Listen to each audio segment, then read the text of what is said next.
আসসালামু আলাইকুম, সবাই কেমন আছো? আশা করি অনেক ভালো আছো। আমিও অনেক ভালো আছি।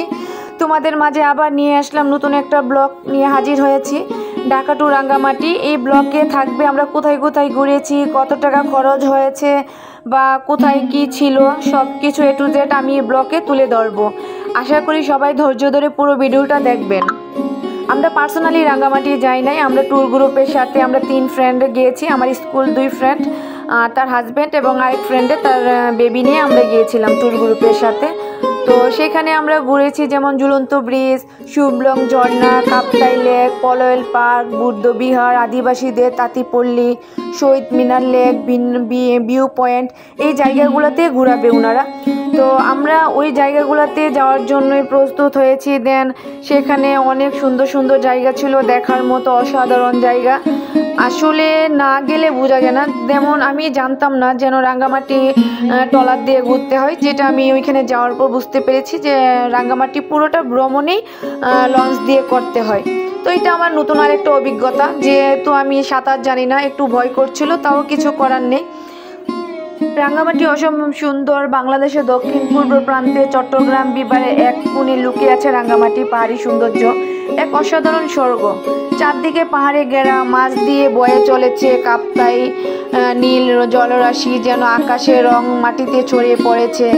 ভোরের আলো যখন পাহাড়ের চূড়ায় ধীরে ধীরে নেমে আসে কুয়াশার চাদরে মোড়া, গ্রামগুলো তখন নিঃশব্দ। ছোট নৌকায় করে জেলেরা নামছে, আর হৃদয়ের পাহাড়ে শোনা যায় পাখির ডাক। এখানকার মানুষ সরল, অতিথি পায়ন, তাদের হাসিতে মিশে আছে পাহাড়ি জীবন্ত চাঞ্চলতা।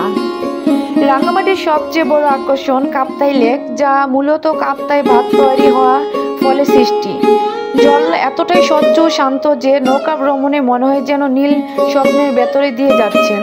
পথে পথে দেখা মেলে ছোট দ্বীপ, পাহাড়ে গা ঘেঁষা ঝুলন্ত ব্রিজ আর সবুজে মুড়ানো বনভূমি।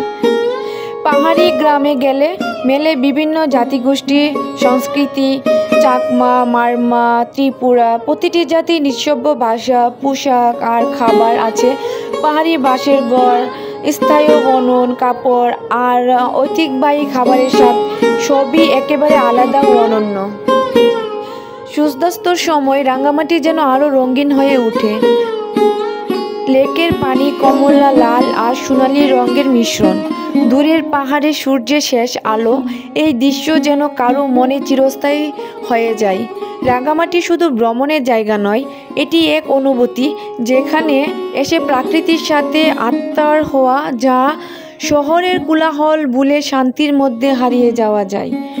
পাহাড়, নদী, বন আর মানুষের আন্তরিকতা সব মিলে রাঙ্গামাটি যেন বাংলাদেশে লুকিয়ে থাকা এক টুকরো স্বর্ণ। রাঙ্গামাটি না আসলে আমি বুঝতেই পারতাম না আসলে রাঙ্গামাটি এতটা সুন্দর। রাঙ্গামাটিতে কিছু জায়গায় যেমন আছে পলয়েল পার্কে ঝুলন্ত ব্রিজ, ওইখানে কিছু গ্রামের প্রাকৃতিক দৃশ্য তুলে ধরেছে, যেগুলো আমরা শৈশবকালে দেখি নাই। তো সেগুলো তুলে ধরেছে, যেটা পলয়েল পার্কে আছে। তো আমরা ওই জায়গাগুলোতে ঘুরিও নাই। তো ডিনার শেষে যখন আমরা যাওয়ার পথে যাই, তখন দেখি ওইগুলো আমাদের চোখে পড়েছে, অসম্ভব সুন্দর।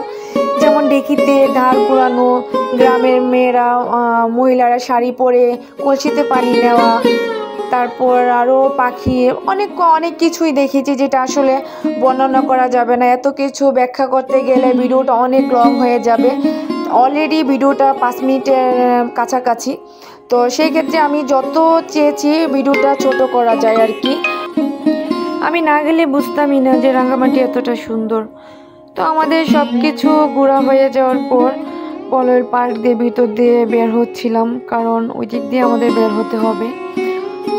আপনাদের বলে দিচ্ছে, আমাদের ট্যুর গ্রুপের সাথে টোটাল গিয়েছে 1700 টাকা। 1600 টাকা ছিল আমাদের সব কিছু, আর রাত্রের ডিনার এটা নিয়ে আমাদের প্রায় 1700-র উপরে পড়েছে, 1700 সামথিং এরকম হবে টোটাল খরচ পড়েছে আর কি।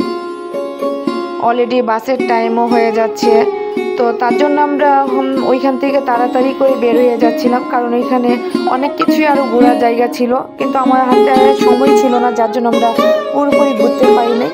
তারপর অবশেষে আমরা বাসের কাছাকাছি এসে বাসে উঠে গেলাম ঢাকার উদ্দেশ্যে। এই পর্যন্তই, আল্লাহ হাফেজ।